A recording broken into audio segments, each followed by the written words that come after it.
Welcome to Complexity Made Simple. My name is Paul Allen and the subject of today's newsletter is types of data, variable data and discrete data. One of the things that Six Sigma is teaching you to be is a world-class technical problem solver. That's what you are learning if you go and do the Six Sigma course. You are learning to be a world-class technical problem solver. This should be a skill you use, not a certificate you hang on the wall. And one of the key points about being a world-class technical problem solver is being able to get the best answer in the fastest possible time and understanding the two types of data and which one is the best to use is part of that. So here's the two types of data. The first one is known as variable data. I prefer it to call it measurable data. What does that look like? It's on a scale. Typically, you're going to measure millimeters, you're going to measure temperature, you're going to measure hardness, you're going to measure volts coming out of a circuit. Measurable data is typically on a scale. It's also known as continuous data because I can be anywhere on that scale. The other type of data, and this is the type of data we tend to love to use, by the way, is known as discrete data. And discrete data typically appears when we look at the problem as pass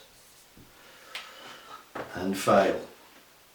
And of course we can convert this result into this. So if we measure something and we can say, I'm looking at the size of something, it's 3.215 millimeters, and I'm going to say, oh well, that's a pass or that's a fail. So we often take this type of data and we convert to this type of data for good reason, because often we try to make it simple for the operator. We give them a gauge or a rule, or we have a jig that just goes red light, green light, and we make it nice and simple for them to make a decision so the production is fast, clear and unambiguous. Nothing wrong with that at all. But when you get a problem, which type of data should you lay your hands on? So when this starts giving me constant fail, and somebody puts their hand up and say, we need help, when you come to the process and you've got this type of data, is this okay? Or should we go and look at measurable data instead? Well, they talk about measurable data being information rich.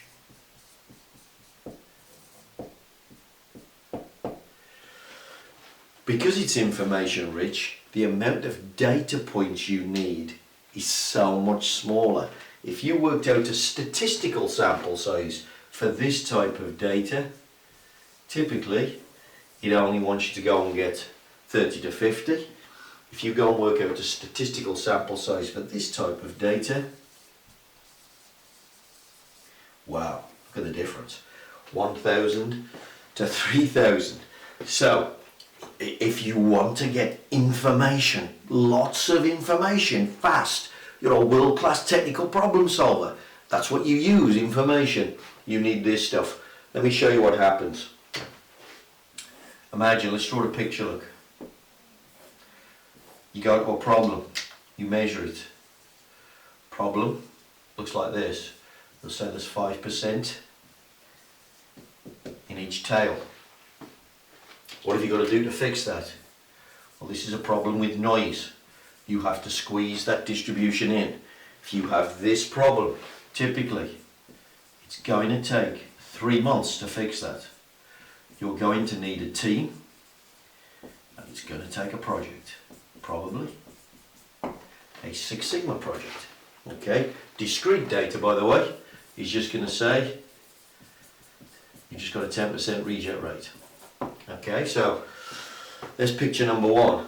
Now imagine, we'll put the same tolerances in. we got this problem. So the defect rate in the tail here is 10%. Now what have you got to do? Well, you have to center this. Now typically, centering the process is very quick. This probably is going to take 3 minutes at most, 3 days. Usually one person, usually a technical person, possibly a tool maker or a technician, can fix this, and doesn't need a team or a project. Although you might follow it up and say, why did that get blown off course, and do some kind of 5 whys analysis. So this is going to take 3 minutes, this is going to take 3 months. This is important knowledge to know, by the way. What will pass-fail data tell you? You have a 10% reject rate, and that's it. Look, as far as the discrete data is concerned, these two problems are identical. As far as the measurable data is concerned, they are very different.